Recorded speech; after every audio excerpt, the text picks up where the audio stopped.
A recomposição das aprendizagens tomou um status grande, né, pós-pandemia, porque a pandemia desarticulou o fluxo comum do que vinha ocorrendo nas escolas e demandou de todo mundo repensar o que se quer da educação, como que a gente pode fazer, como que a gente reatualiza esses estudantes, reatualiza os professores para uma nova prática, porque a gente ficou muito desarticulado, foi muito tempo de desarticulação, né?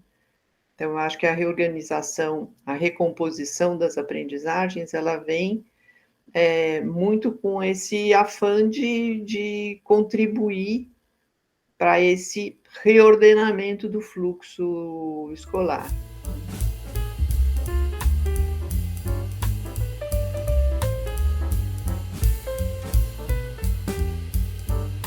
Eu não gosto do termo recomposição das aprendizagens. Nunca gostei. Mas eu acho que a intenção da recomposição das aprendizagens está muito pautado na visão de currículo que se tem, né? Então, a gente tem uma base nacional comum curricular, que foi a referência para que os estados fizessem os seus currículos, e os municípios, por sua vez, tivessem um currículo estadual como referência para ajustar os seus currículos. Só que isso é muito recente, então a gente tem 2 anos de currículo. E acho que a intenção da recomposição é olhar para esse currículo e ver como é que você intensifica para atualizar, ou seja, para todo mundo entrar dentro desse fluxo curricular. Agora, o que eu acho que seria bom seria a gente chamar de intensificação e aprofundamento das aprendizagens, não só para o momento atual, mas continuamente, que eu acho que esse que é o papel da escola, é intensificar e aprofundar as aprendizagens. Para isso, eu preciso ter o acompanhamento das aprendizagens dos estudantes, sempre, continuamente, porque é ele que vai possibilitar eu ter o ensino ajustado às demandas de aprendizagem, né? Lógico que eu tenho o currículo como um norteador, mas o currículo ele não pode funcionar como um aprisionamento das atividades.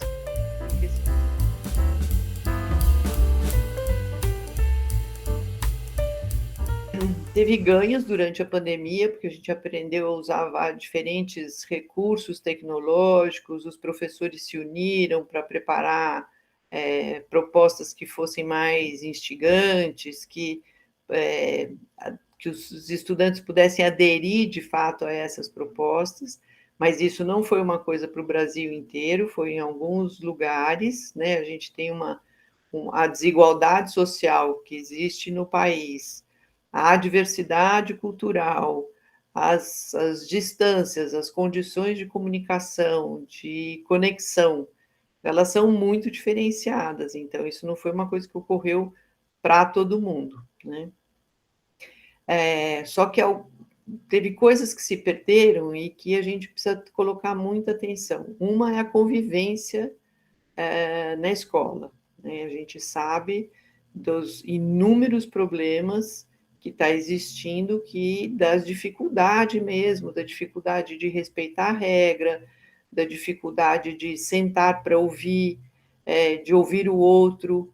Então, toda notícia que a gente tem é de um clima muito conturbado mesmo, porque teve um desajuste aí desse convívio social dentro da escola. Então, isso eu acho que é o que a gente precisa intensificar muito das aprendizagens. Então, quais estratégias a gente pode elaborar para que esses grupos se reorganizem, para que os grupos sejam constituídos nas escolas, e eu acredito que é a participação nas decisões, né? Acredito mesmo que quanto mais a gente puxar essas crianças, os jovens, os adolescentes, para discutir as regras, para ouvi-los, como é que a gente se corresponsabiliza pelas diferentes tomadas de decisão na escola, eu acredito que seja o caminho melhor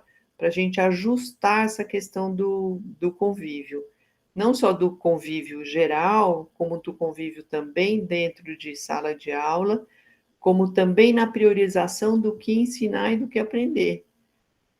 Porque se eu tenho numa classe de 7º e 8º ano adolescentes que não sabem ler e escrever, como que eu vou trabalhar com isso? Então, isso é uma coisa também a ser discutida com a própria turma, digamos assim, né? Onde eu posso criar grupos de alguns estudantes poderem ajudar outros, de ter parceria nessa contribuição para que todo mundo possa avançar nas aprendizagens. E também da escola, né? Quer dizer, como que eu posso produzir novos agrupamentos de estudantes para que eu possa focar nas demandas essenciais de aprendizagem, né? Porque não adianta eu ficar querendo cumprir o currículo, ticar o currículo, sem que as crianças estejam aprendendo.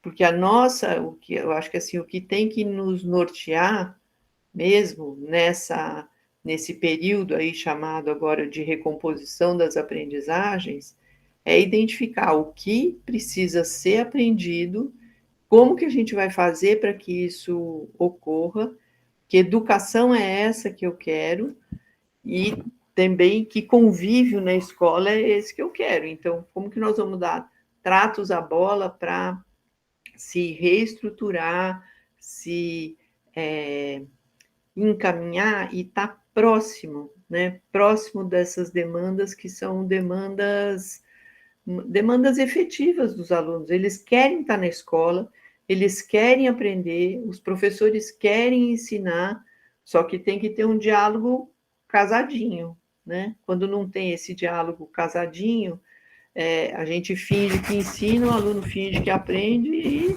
seguimos num pacto da mediocridade, né?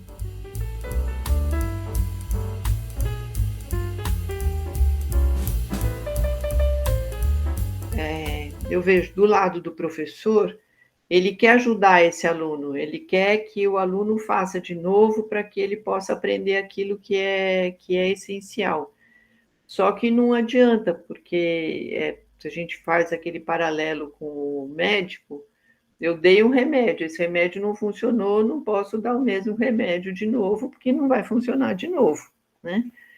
E também não posso dar o remédio a hora que o sintoma se agrava, que é no final do ano que eu reprovo. Então, eu tenho, por isso, o acompanhamento das aprendizagens precisa ser o eixo da educação, né? Eu estou acompanhando, tem alguma questão que eu acho que eu possa trabalhar de uma maneira diferente, que eu possa dar mais situações de aprendizagem, que eu possa aprofundar um determinado tema ao longo de todo o período. Então, acompanhamento da aprendizagem é algo que tem que existir sempre, e os grupos de apoio, o apoio às crianças que estão com mais dificuldade de aprendizagem, tem que ocorrer sempre. Sempre, não é uma coisa que acontece de vez em quando.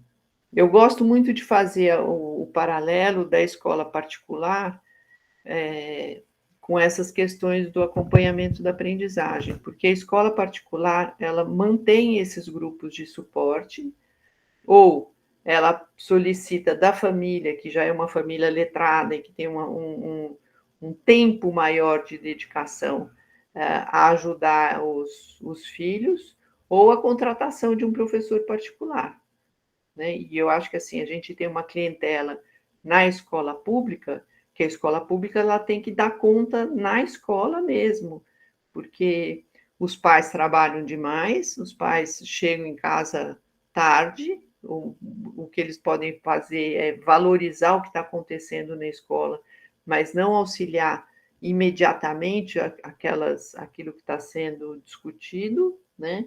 Seja em qualquer área, e também não tem recurso financeiro para colocar o filho na aula particular. Então, essa é uma questão essencial da escola pública, de trabalhar com esse acompanhamento das aprendizagens e os grupos de apoio.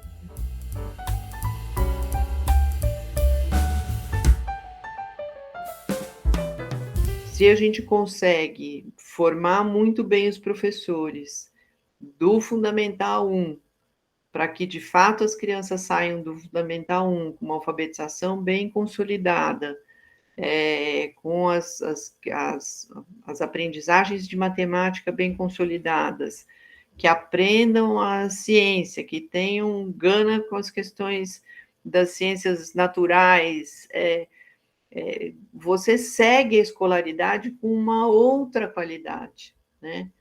Então, se a gente vai num processo deficitário, digamos assim, de atendimento dessas aprendizagens ao longo do Fundamental 1, isso é carregado para o 2 e do 2 para o ensino médio, né? Então, eu acho que essa atenção, ela demanda hoje urgência, mas é uma questão constante que a gente tem que estar olhando, né?